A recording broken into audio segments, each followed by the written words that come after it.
Buen día, soy la doctora Mongiorni y voy a compartir con ustedes el teórico de inmunopatología. Primero voy a referirme que la inmunidad es el sistema del organismo que cuenta ante la defensa ante las agresiones físicas, químicas y microbiológicas del medio ambiente. Nosotros la podemos dividir a la inmunidad en innata y adquirida.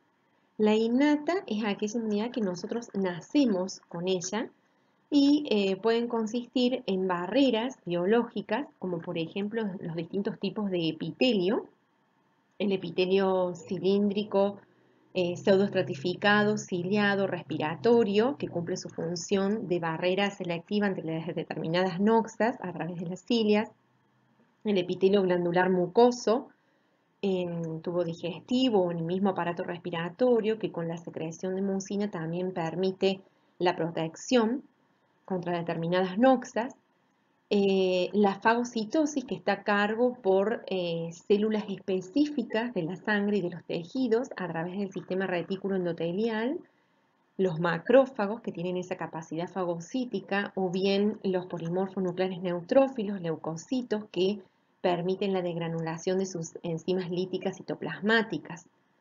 Y también tenemos una inmunidad adquirida que depende de las células linfoides producidas en médula ósea y que viajan en la circulación periférica a los sitios que necesitan a través de los linfocitos B y T.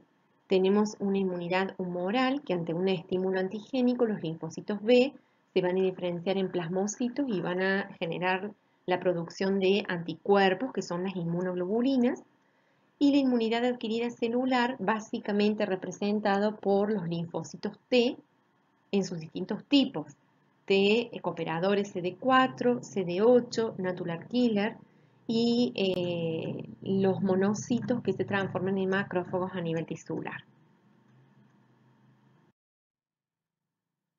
Como inmunidad inespecífica, entonces contamos con elementos físicos, químicos y microbiológicos, como está acá explicado en la microfotografía.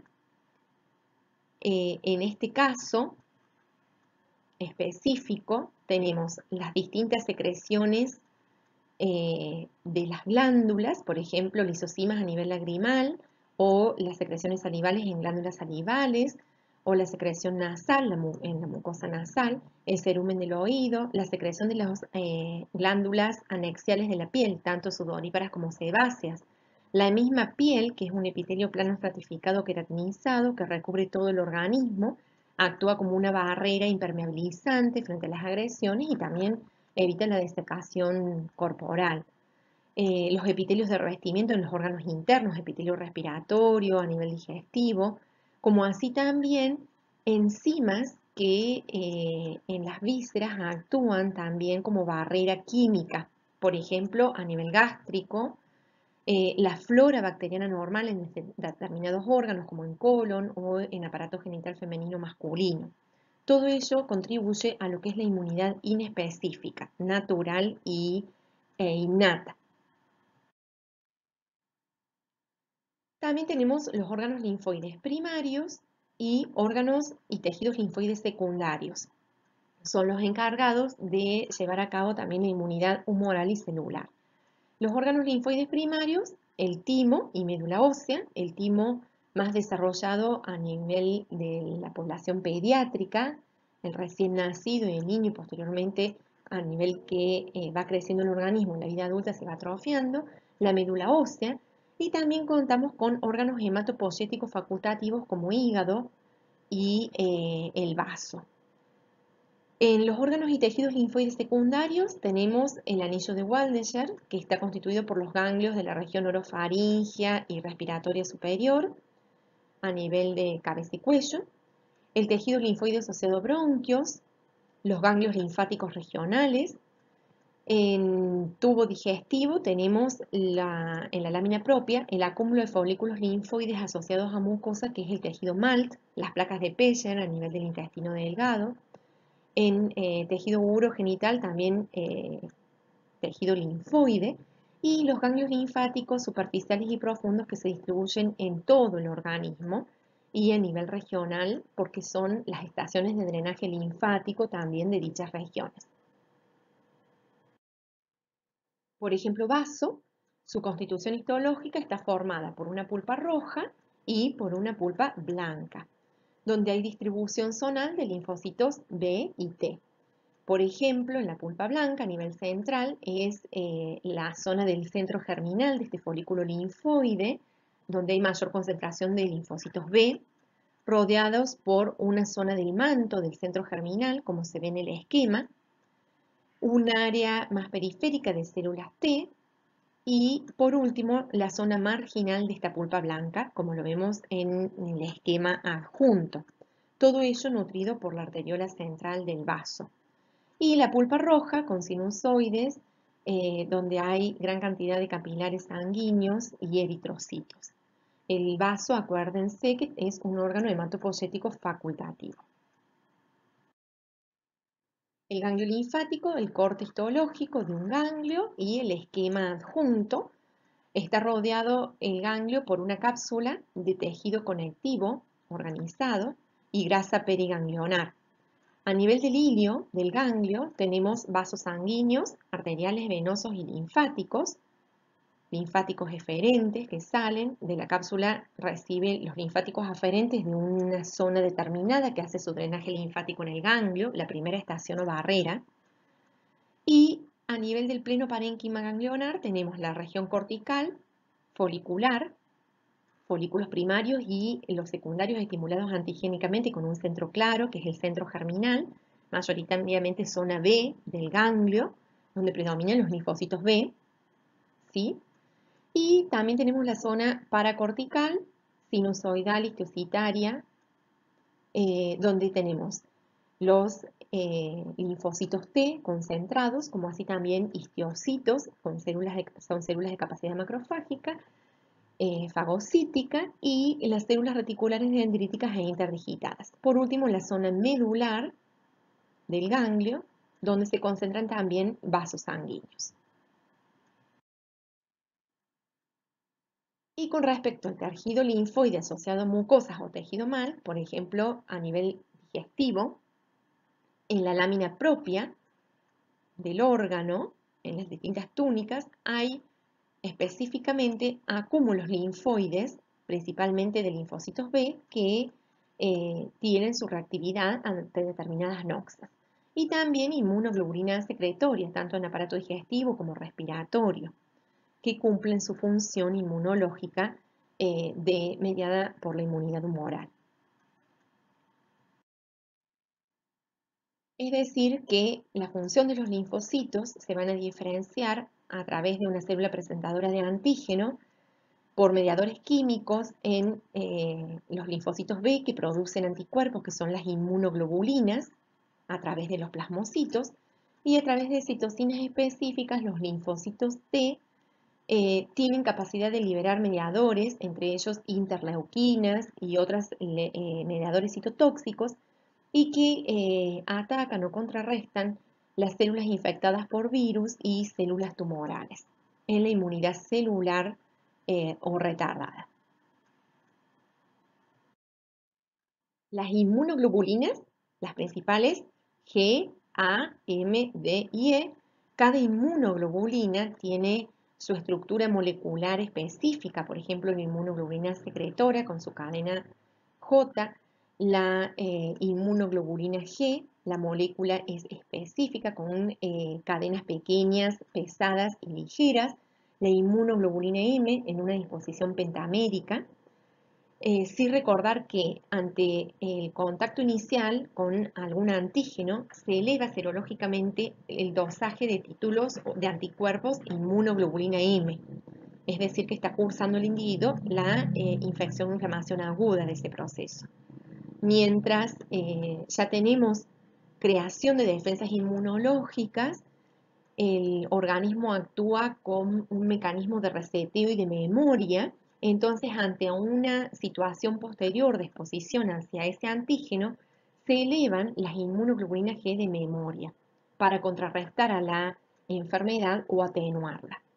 La inmunoglobulina E principalmente está aumentada en los procesos alérgicos, de atopia, reacciones de hipersensibilidad tipo 1 y también en determinadas infestaciones parasitarias.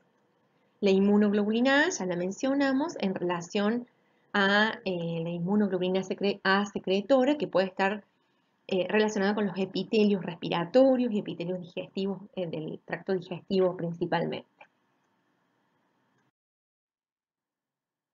Y las células T que participan en las reacciones de hipersensibilidad retardado tipo 4, que ya veremos a continuación, a través de la presentación de antígenos por parte de una célula presentadora de antígenos, la célula T en reposo se estimula, es activada, libera mediadores químicos, entre ellos interleuquinas, la 2 es la principal, adquiriendo receptores para este tipo de interleuquinas con proliferación de linfocitos T y van a migrar hacia la zona que tienen que contrarrestar la noxa. Las reacciones de hipersensibilidad en la clasificación de Coombs-Angels son de 4 tipos. La tipo 1, que es anafiláctica, la tipo 2 citotóxica, la tipo 3 es mediada por complejos inmunes circulantes y la tipo 4 es la celular o retardada. Con respecto a la primera, la anafiláctica, es una reacción de hipersensibilidad de tipo rápida en cuanto a su acción y esta ocurre en individuos que están o personas que están previamente sensibilizadas, que tienen ese carácter atópico de sensibilidad o de alergia. El antígeno se va a unir a un anticuerpo, que en este caso va a ser la inmunoglobulina E, que ya va a estar ligado a células específicas, principalmente mastocitos y basófilos. En estas personas previamente sensibilizadas liberan este anticuerpo con dosajes altos de la inmunoglobulina E en sangre circulante y mediadores químicos con reacciones histaminérgicas, histamina, serotonina, sustancias vasoactivas que hacen a la vasoconstricción y a la broncoconstricción. Y también atraen eosinófilos, los leucocitos polimorfos nucleares eosinófilos en la zona, con la degranulación de sus gránulos. Los ejemplos típicos son el asma bronquial, la rinitis alérgica, la urticaria, el eczema, la dermatitis de contacto, y su expresión más grave es el shock anafiláctico, con una falla multiorgánica y sistémica de distintos aparatos y órganos vitales, con lo que sería el angioedema y también el edema de glotis, poniendo en riesgo de vida al paciente, con una muerte si es que no se puede revertir. Con respecto a la reacción de hipersensibilidad tipo 2 o citotóxica, los anticuerpos reaccionan en este caso a antígenos que ya están ligados en la superficie de determinadas células o a la membrana citoplasmática celular, con activación del complemento. Las células que participan son fagocitadas, los neutrófilos vienen a la zona de impacto con degranulación de sus gránulos que contienen enzimas lisosómicas y explican el daño tisular. Principalmente se ve en la anemia hemolítica, eritroblastosis fetal, en transfusiones de sangre con grupo y factor incompatible y en ciertas nefritis antimembrana basal glomerular, por ejemplo. Las reacciones de tipo 3 o mediadas por inmunocomplejos circulantes, el antígeno se une al anticuerpo en la circulación y activan el complemento. Todos ellos van a aumentar la fagocitosis por los neutrófilos y enzimas líticas y van a ir a los órganos de impacto, principalmente vasos sanguíneos, glomérulo renal, causando lesiones de vasculitis, glomerulonefritis, también a nivel sinovial en las articulaciones, dando artritis, o el otro ejemplo, la enfermedad del suero. Por último, la reacción tipo 4 celular es de tipo tardía y citotóxica. Participan predominantemente los linfocitos T, CD4, CD8 natural killer, que liberan linfocinas y estimulan la migración de macrófagos que tienen las propiedades de la fagocitosis. Son activados y constituyen la reacción inflamatoria crónica granulomatosa, que puede ser específica, como por ejemplo en tuberculosis y lepra, con células mononucleares, macrofágicas, células gigantes multinucleadas, que son estos histocitos modificados, y también la proliferación fibroblástica activa. En el esquema, entonces, reacción de hipersensibilidad de tipo 1, el antígeno se une al anticuerpo, la inmunoglobulina E, que ya está fijada en la célula, en la membrana fosfolipídica, y estimula la liberación de sus gránulos, que son contenidos como histamina, proteasas, factores quimiotácticos, el factor de quimiotaxis para eosinófilos y neutrófilos, con sus enzimas lisosómicas, como así también ácido araquidónico, que libera los leucotrienos, prostaglandinas, prostaciclinas eh, y activación de las fosfolipasas. Entonces el antígeno se presenta con producción por las células B de las inmunoglobulina E que aumentan en circulación, se activan los mastocitos a través de los mediadores químicos con sus receptores específicos para interleuquinas, se liberan dichos mediadores y ocasionan la respuesta farmacológica clínica con un efecto de retroalimentación del cuadro, principalmente en vasos sanguíneos, en vías aéreas con un infiltrado celular, los efectos clínicos en distintos órganos, el asma bronquial, el eczema, fiebre de heno. Por ejemplo, la rinitis alérgica, el angioedema, el edema generalizado, que en los casos extremos va al shock anafiláctico. La reacción de hipersensibilidad de tipo 2, el prototipo es la eritroblastosis fetal o anemia hemolítica del recién nacido.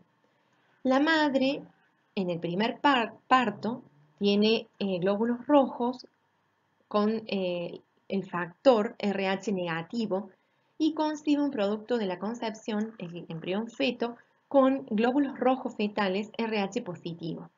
Entonces, en el posparto o tal vez en un aborto espontáneo, se ponen en contacto la circulación materna con la fetal y genera la madre a través de los linfocitos B anticuerpos anti-RH positivo del feto.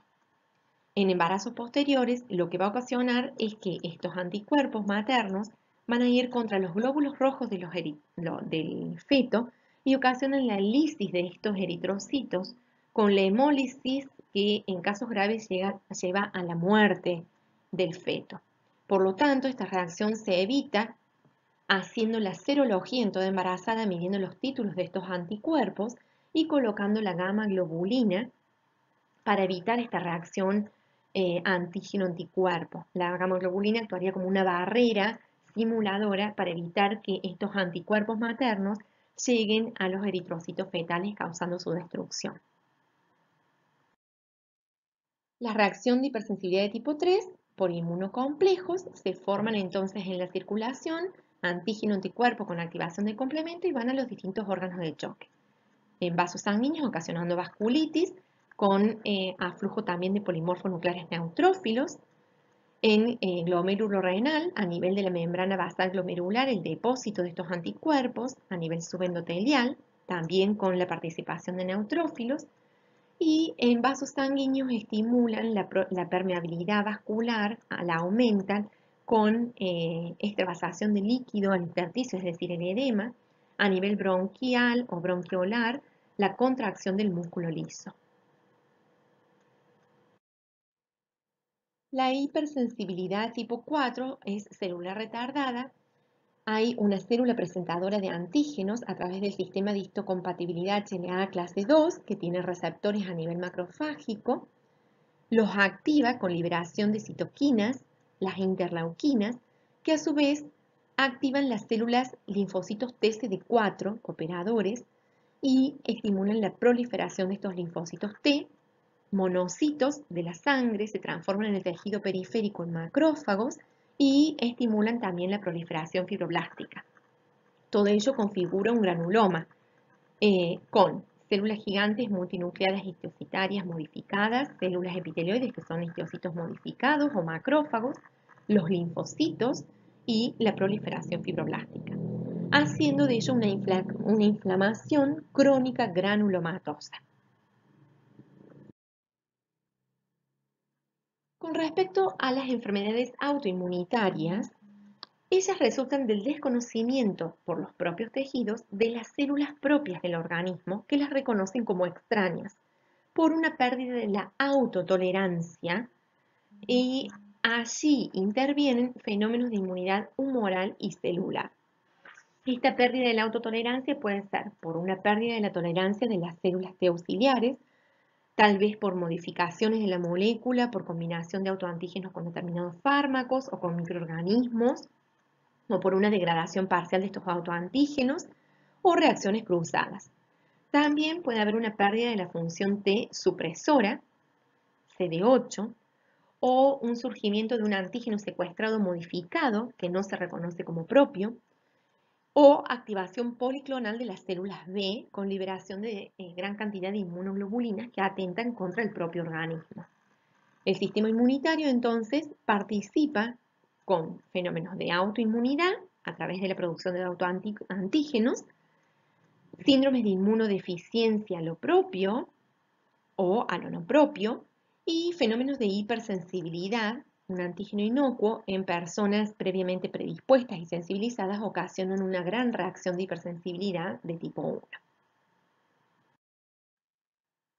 Las enfermedades autoinmunitarias pueden ser organoespecíficas, es decir, que hay anticuerpos que van a ir hacia determinados órganos específicos. Por ejemplo, en tiroides, el prototipo es la tiroiditis de Hashimoto.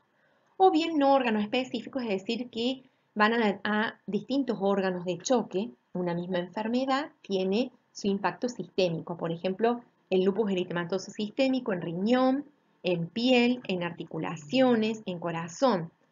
La dermatomiositis y polimiositis en músculo y piel, la esclerodermia en piel, en tracto digestivo, en corazón, la artritis reumatoidea también en articulaciones, en corazón y así sucesivamente. Entrando de lleno en la patología autoinmunitaria, el prototipo básico es el lupus eritematoso sistémico. Estas enfermedades autoinmunitarias tienen su predilección por el sexo femenino y en edades adultas intermedias, en edad reproductiva. Por eso su repercusión en cuanto a la calidad de vida o como una causa de muerte en edad temprana. El lupus es una enfermedad autoinmunitaria sistémica y presenta autoanticuerpos dirigidos contra el ADN, ARN, histonas, ribosomas, contra células de la sangre y proteínas plasmáticas, autoanticuerpos contra ANA de doble cadena, y pueden formar los cuerpos LE y a nivel in vitro las células LE, que serían la reacción y el depósito de estos inmunocomplejos. Las reacciones que participan en el lupus son de hipersensibilidad tipo 3, fundamentalmente, principalmente en serosas, vasos, articulaciones, riñón, y la de tipo 2 contra células de la sangre, ocasionando una pancitopenia, es decir, disminución de las tres series hematopoyéticas, los glóbulos rojos causando anemia, los leucocitos, una leucopenia con predisposición a infecciones, y las plaquetas con alteraciones en el sistema de la coagulación, con una trombocitopenia marcada. Intervienen factores genéticos, ambientales, hormonales, en este estado de pérdida de la autotolerancia, de la pérdida del reconocimiento de lo propio. El riñón es el principal órgano de impacto y de mayor gravedad que marca el curso de la enfermedad, dando distintos tipos de glomerulopatías. Es decir, podemos tener glomerulonefritis desde las más leves hasta las más graves, y la Organización Mundial de la Salud los clasifica en 6 tipos de glomerulopatías. La lesión fundamental es la lesión en asa de alambre de la pared capilar, con este engrosamiento rígido de la pared del capilar glomerular por el depósito de estos inmunocomplejos, y el trombohialino, que es la oclusión de la luz del capilar con los fenómenos isquémicos consecuentes y de necrosis por este depósito de inmunocomplejos. También a nivel tubulointersticial tenemos lesiones mediadas por los linfocitos, las células inflamatorias en la región. A nivel de la piel, una degeneración hidrópica de la capa basal epidérmica, acúmulos de linfocitos y fenómenos de vasculitis con necrosis fibrinoide. En articulaciones, su impacto a través de una sinovitis que no es erosiva, pero sí deformante. En las erosas, como pleura, pericardio, peritoneo, exudados cerebrofibrinosos. En corazón adquiere relevancia la endocarditis del Lehmann-Sachs, que son vegetaciones pequeñas y fijas a nivel del aparato valvular del corazón, del endocardio, principalmente en aorta, en válvula mitral. En vaso, una esplenomegalia con fenómenos de vasculitis, de arteritis a nivel de dicho órgano. En pulmón, una alveolitis fibrosante difusa con enfermedad pulmonar restrictiva crónica, hipertensión pulmonar. Podemos tener en los grados más graves una hemorragia intraalveolar difusa. En sistema nervioso, los fenómenos de vasculitis determinan ACV hemorrágicos o isquémicos con infartos de la masa encefálica y peligro de muerte del paciente.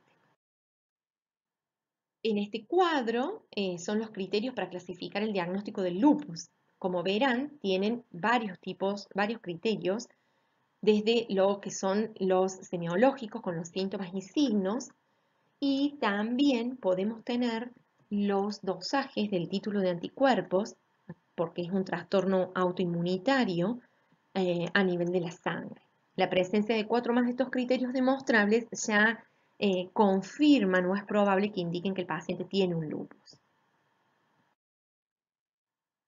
Así también la clasificación de la glomerulopatía lúpica por su jerarquía e importancia en el estado del paciente que cursa con periodos de remisión y exacerbación de la enfermedad y que pueden llevar a la muerte del paciente.